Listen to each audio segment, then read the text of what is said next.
This week, we dish M&Ms with California LA comic Grant Lyon on Snack Time with the Harrisons.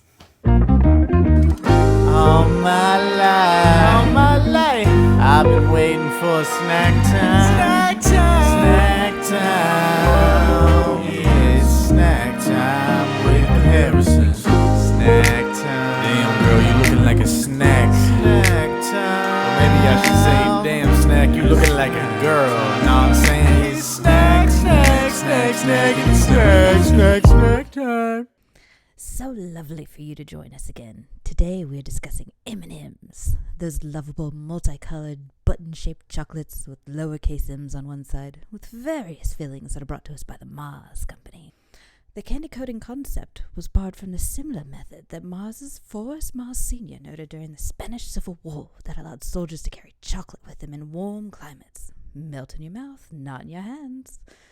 When Mars wanted to start production of their own version in 1941, Hershey had control of all the ration chocolate. An arrangement was made between Mars and Hershey Chocolate president William F. R. Muir. Thus, M&Ms were born. The company's first customer was the U.S. Army and sold exclusively to them during World War II. Peanut M&Ms were introduced in 1954 and were only available in a drab tan color. In 1960, yellow, red, and green were added. Orange came about in 1976, and then they added peanut butter as a filling choice in 1991. Don't tell Drew. In 95, they discontinued the tan color, replacing it with blue. And let me tell you, that was a very smart decision. No one likes the tan M&M. Nowadays, you can find all kinds of M&M fillings, ranging from pretzel to caramel to English toffee, with half of production occurring in New Jersey and the other half in Tennessee. M&Ms remain the flagship product of the Mars Wrigley Confectionery Division, say that 10 times fast, and have been sold in over 100 countries. Welcome back to another Snack Time with the Harrisons. We got LA Comic, and you got an album out now. You know, album everywhere. Scheduled Fun Time, and you are also the host of Grant's Game Rex. Grant Lyon, everybody. Hey, thanks for having me. Hey, man, thanks so much for doing it. We did that show together in Wilmington, man, and I loved your style of comedy. So when we were getting things together for the show, I was like, I got to ask Grant if he wants to do it. That's very flattering, and I appreciate it. You were great, too, man. That was a real fun show. I like Wilmington. I don't know it super well, but the few times I've, stopped through and done shows, it's a really tight town. Yeah, it makes it hard to leave. Yeah, and then moving right before a pandemic didn't help. And you're like, but we can't do anything here in this awesome city, so let's go back to our smaller city. And then we're like, we can't do it. We can't go back. We got to tough it out. How's everything in LA right now?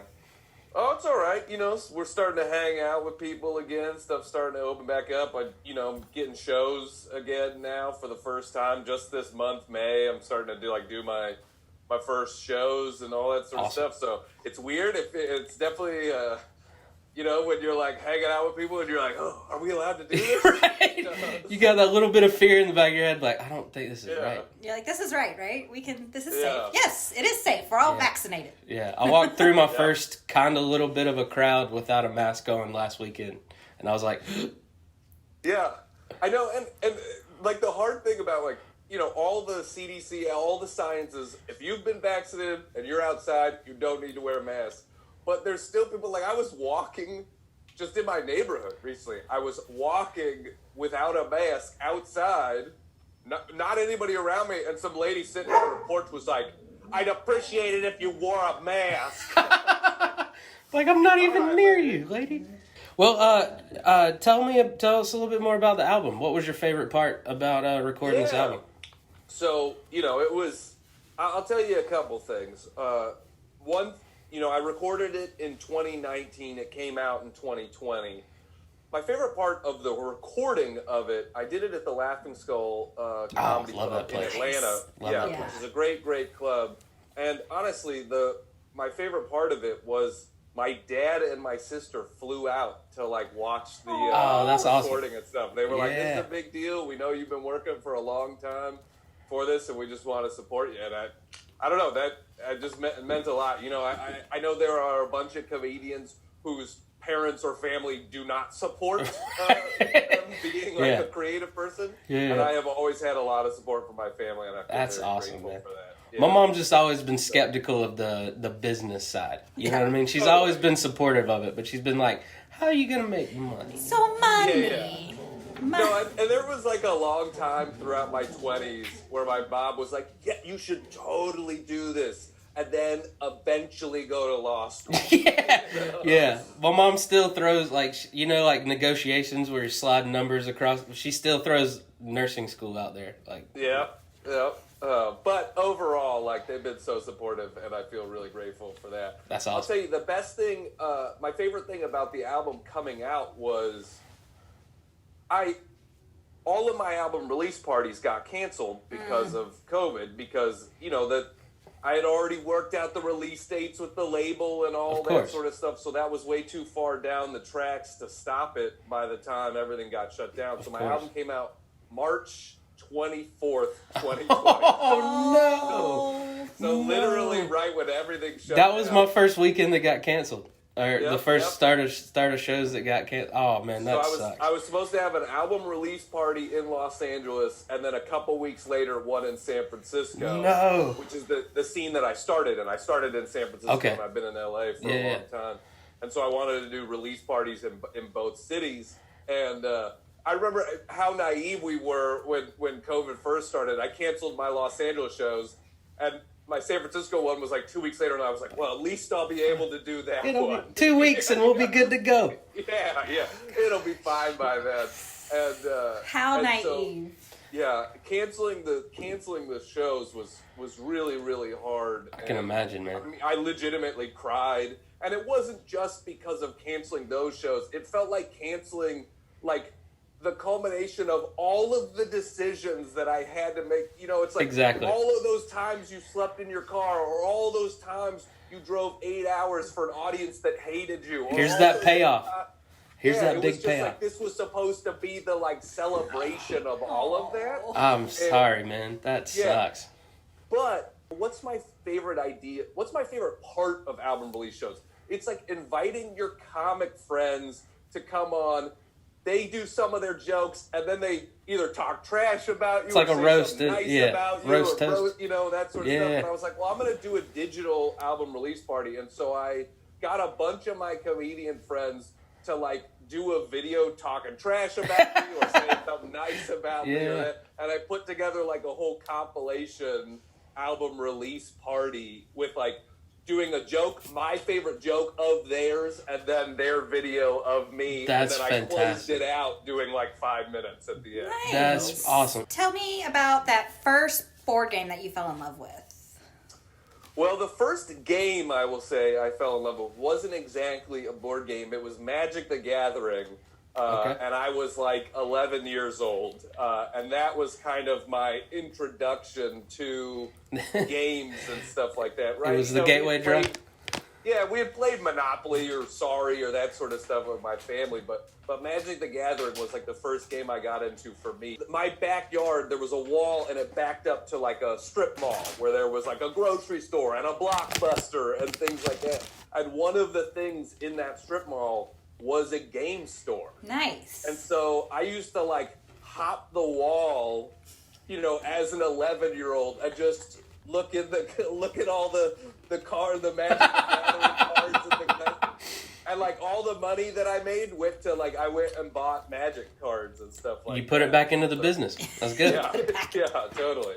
I like it. And then, by the time I was 15, I was out of it and then didn't touch games for a long time until 6 years ago. Then I started getting back into the board game hobby. Okay, nice. Well, what made you decide to start doing the game recommendations? Well, so, I live in a house in Los Angeles with 3 other comedians, and all of us like board games. And we, periodically will host game nights for other comedians and things like that. And when the world shut down in March, that first part of it, we weren't leaving at all. For sure. We were we weren't even going on walks, for those first Don't open the 3, door. 4 weeks. Yeah, totally. And so, board games just got us through it. We were playing. We were always a house that played a board game a week or something like that, you know. So it was regular, but it wasn't all the time. And during that first month of COVID, I mean, we were playing games every single night of the week. It was in that I was like, you know, a lot of people don't know good games, and I feel like this is a great time to get into board games with your roommates or your spouse or your family or whoever you're staying with. And so I was like, oh, I'm going to start doing some of these little videos to just help people find good games. And, you know, when I first started making it, I was like, I'm making this for, like, my Facebook friends. That sort of stuff. And then it's just sort of grown and grown. And, you know, at first I was like, I'll just make some of these until the world opens back up. And now, you know, it went so long and they've gone so well and people have really liked them. So I'm like, I'll keep doing this. Well, I mean, our snack today, M&Ms. Did you have... Boom! Yeah. I got M&Ms too. Damn! Talk about your release parties, right? So, yeah. I don't know if this will show up on camera, but I'll try to do it right here where you can see there we go. It's my name and my album title on M&M. That's fantastic, man.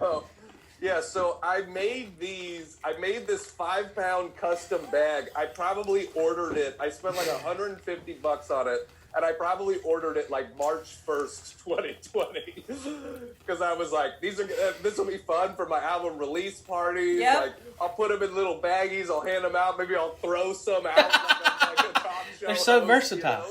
You know? You get M&Ms. You get M&Ms. Yeah, exactly. I just thought it would be something dumb and silly to do for my album release parties, and then obviously those never happened. And for a year, I didn't open this bag. For a year, I didn't. I can imagine. I would have just tucked it away and been like, I don't want to talk about it. Yeah, totally. And so I was trying to think of like, well, my 1-year anniversary and my album's coming out. What's like a dumb thing I could do with these M&Ms? And so I took suggestions on the internet, and one of the things that got the most votes was eat one a day for like the next 5 years. And so that's what I'm doing. I've been doing like eating one a day. Yes. And it's the dumbest thing I've ever done. Yes. I love it though. But it's also like a treat you can look forward to every day. Yeah. A 5-pound bag is going to take a while. Yeah. This here. Now I gotta do it. This is gonna be my M&M of the day. Yes. Right here. You're getting it live. This makes for, here we go. Yep. M&M of the day on the Snack Time podcast. Yeah. Yeah, well, I was gonna say, what's your favorite flavor of M&M? You know, they got so many varieties now. You know, I'm still just a classic M&M guy. I'm not a huge nut and chocolate guy. Like, I like nuts on their own or chocolate on their own, and I don't super care about the mixing of them. Okay. So I like just classic M&M's still. I've fallen in love with the peanut butter ones. They have my heart and soul. I mean, you're just obsessed with peanut butter. That's true. We can't keep it in the house, so this is my peanut butter. We literally can't. I don't want you to kick me off, but I don't like peanut butter. I never have since I was a little kid. That's one of those things that, like, I'm okay with it because that just means more for me. Yeah. All right, that's a good attitude. Good I with like that. You know, the one I'll say an underrated M&M that I think of are those M&Ms with the like Krispies in the middle. You know, the like Rice Krispie type of ones? Yeah. What is your favorite game right now? Right now, I mean, it's a tough choice. I figured it would change on you, you know? It'll change all the time. You ask me next month, it'll be a different one. But right now, it's this game called Aquatica because it feels like really different. The way the game works is you all start off with the same hand of cards. Okay. And they all they're like 6 cards and they each do something specific. So you're like, this card will let me buy a location. This card will let me buy another card. This card will let me pick up my cards. Okay. You know, that sort of stuff. So we all start in the same place and then we can go different ways based on what we're buying and what we're adding to our hands. But the coolest part of it, when you buy locations, it's like a a double layered board. So you slide these locations into the board, and they have these benefits along the side of them. Okay. So each turn, you can slide the card up and get the new benefit. It's like, here's an extra 2 coins to buy with. Here's an extra thing you can do. So it's like this really interesting thing where you're like, you create these combos because you're like, I'm going to push up this card, and that's going to allow me to buy this, which is going to allow me to push up this card, which is going to allow me to score this one. And like, I love strategy like that, where you got to put a lot of things. You're not just rolling the dice and going where you're going. You know what I mean? You got to be like, thinking moves ahead. Well, what's your activity snack combo you can't wait to do? Like getting a hot dog at a baseball game or popcorn at a movie? My big one is barbecue at my house. Brats on the grill. There we go. I love it. Nice. Love it. Tongs in hand, click clacking. Yeah, we love having like barbecues and having people over and playing cornhole and just hanging out, drinking some beers and stuff like that. We haven't been able to do that in a long Beers time. and brats. Dope grill. Love it. That's awesome. That's a what I'm great most combo. excited about. I think we're gonna do one in June. Actually, I think we're gonna have like a barbecue. Beautiful. So it's coming soon. It's the time. I can't wait, man. I'm so excited. Yeah. Things are opening up. Yeah. Well, we got a game we like to play called This or That, where we're going to give you 2 choices, and you tell us which one of the 2 you prefer. All right. Clue or Mysterium? I'm a huge Mysterium fan. It's one of my top 10 games of all time. Clue, great classic game, but if anybody wants, for anybody watching, Clue is the whole murder mystery thing. Mysterium is kind of an interesting update on the Clue type of game. And I love Mysterium. It's one that I will still play all the time. Well, I've never heard of it. Yeah, I was trying to, because one of our favorite games is Clue, so I was like, let me find one that's comparable to it. And yeah, We'll have totally. to get It is a good comparison. So I'll tell you a little bit, the way Mysterium works is it's better if you have, it doesn't work as great with like 2 or 3 people, but if you have like 5 or 6 people, it's a great game. One person plays as the ghost, and they are in charge of giving these clue cards out to people, and the clue cards are like they're all these beautiful art cards. So even just looking at the game is really gorgeous, but you don't like it almost is like it goes on feelings, right? Where you're like, this card kind of feels like this dark noir, and this character has this like sinister mustache, so maybe trying to get me to go there, I love it. That sort of stuff. So you're giving out these. So it's the same thing with Clue, where you're trying to get people to guess the like murder weapon, the location, and the person, but you're doing it with these kind of esoteric, ethereal art cards. Dealing with your instincts a little bit more. I like that. Yeah. We're going to have to check that out. Yeah, we definitely are. Yahtzee or Scrabble? Boy, I have to pick Scrabble because my younger sister has the greatest luck in Yahtzee ever.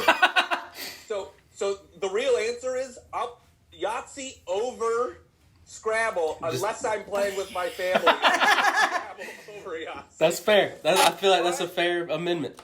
I mean, it's like my sister. I feel like I've gotten a Yahtzee once in my life, and my sister is like, "Oh no, I've got 5 Yahtzees. There's only room for 3 of them. I can't use all my Yahtzees." Chess or checkers? I mean, I'm gonna pick checkers because chess is a great game and a classic, and I know how to play and I can play it. But chess is for people who are jerks that want to like rub it in your face that they're better than you. Agreed. Chess. Agreed. Like, I'm a checkers guy till I die. Yeah, checkers, baby. Do you prefer your games predominantly card based or dice based? Ooh, boy, that's tough. That's a tough one. That is I guess I'm gonna pick dice because dice is just exciting all the time. Okay. I guess I would. The honest truth is I prefer both of them in games when there's a game where you can have both. But dice just, I want a game to still feel exciting, to have that, like, a little bit chance. unknown. Snickers or Milky Way? Milky Way, all the way. We already talked about, I don't like the nuts in the chocolate. Yeah. So get out of it. There we go. I will turn down a Snickers if you offer it to me. I love Milky Way. I just got into the Snickers, but beforehand, like three years ago, no thank you. Yeah, really. I mean, I feel like, if we looked it up, Snickers, I would guess is one of the might be the number one selling candy bar. I feel like it's got to Right? be. Yeah, most people love it for sure. I think it has to be up there. Do I'm your a rare research. breed here. I will. What about Twix or Reese cups? Twix, because I don't like peanut butter. So There we go. You put anything should've peanut I should have butter- amended that one. My You should bad. have just amended this whole thing. Oh, okay. Well, we'll do the two winners here: Twix or Milky Way. I mean, that's tough because I love. There we go. caramel. We'll find it. I We'll love find the caramel, we'll find the sweet spot. Yeah. So I like both of them, but I'm still going Milky Way. Okay. Still I like going it. Milky Way because I like the nougat over the like cookie part of it. I love Milky Way, and I feel like every time I say it, people are like, "What?" I know it's not. I remember looking up the top selling candy bars, and I was surprised at how low Milky Way was. It's the best parts of all the candy bars. Like I don't understand why you don't like it. It's definitely like my favorite in a Halloween grab bag, like a Oh, mini, for sure. like The mini midnight one, Milky Way. the midnight one with the dark chocolate too. Midnight ones are great. Yeah, when you get that marshmallow in there. Yeah. Popcorn or nachos. Well, I think I'm going popcorn. Okay. You know, that's probably not a. I would think that most people, nachos is probably the winner for most people, but I'm going popcorn.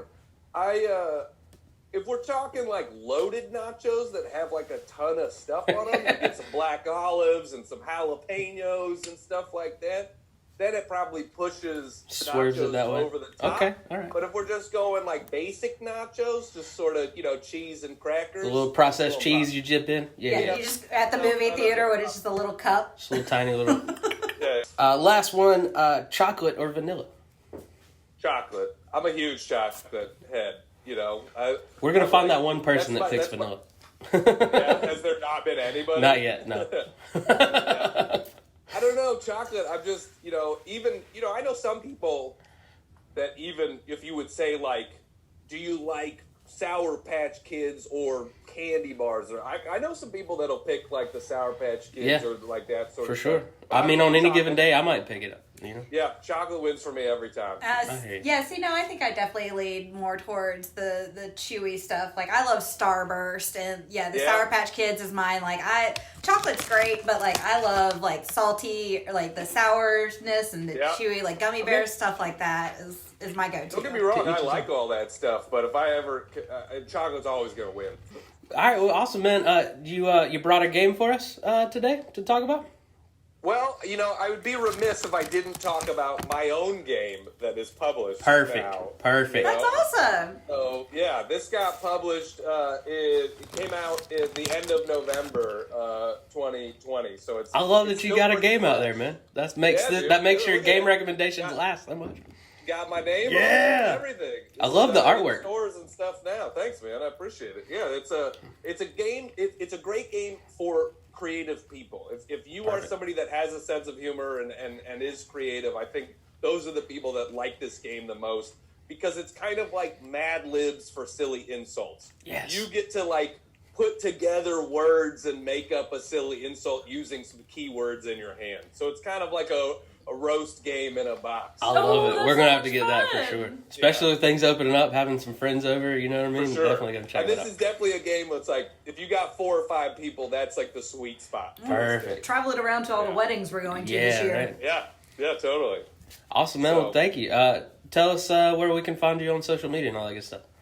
So, yeah, if you want to find comedy stuff, you could find just GrantLyon.com. It's got all my social media on there, too. I'm active on Instagram, mostly GrantLyon1, the number 1, because some other jerk took my name first. Rude. So rude. And then, if you want to find more of the game recommendation stuff, if you're into board games, I'm also on Instagram at Grant's Game Rex. And my YouTube channel has a bunch of comedy and game recommendations and Perfect. stuff. So that's just youtube.com/Grant Lyon. Awesome. So, yeah. That's awesome. You got to be the YouTube Grant Line because Yep. there's yep. a Drew Harrison who does music Oh, dang. and he has a lot of followers Yeah. and I love it. It's great. There's a guy. I'm Grant Lyon 1 on both Twitter and Instagram, and the guy was Grant Lyon on Twitter. His about me literally just says "not the comedian." Well, that's awesome. You forced his hand. That's hilarious. That is great, man. That's awesome. But you're not gonna give me the name? Okay. Yeah, I mean, I asked him for the name. He wouldn't give it to me. He's got like 14 Twitter followers. That's what you get. That's what you get. Now people are gonna now they're gonna follow and unfollow you for the rest of your Twitter career, sir. Yeah. Awesome, man. Well, thank you so much for being on the show. You can find me at drewharrisoncomedy.com, on Instagram at laughwithharrison. You can find me on Instagram sharing one photo at a time because apparently Instagram is mad at me right now at Miss Harrison 519. Nice.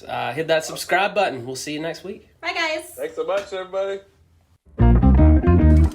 All my life, I've been waiting for snack time. Snack time. Yeah, it's snack time with the Harrisons. Like I love, sure. like one of our favorite games in the world is Rummy Cube. Oh, And yeah, I that's a great game. Try to Yeah, be classic. like 10 moves ahead at all times. You know what I mean? For Like, sure. I like that game a lot, too. Yeah. That was a game that when I was, when the pandemic first broke out, I was like staying with my lady for like 2 weeks, and we just played like Rummy Cube like every day.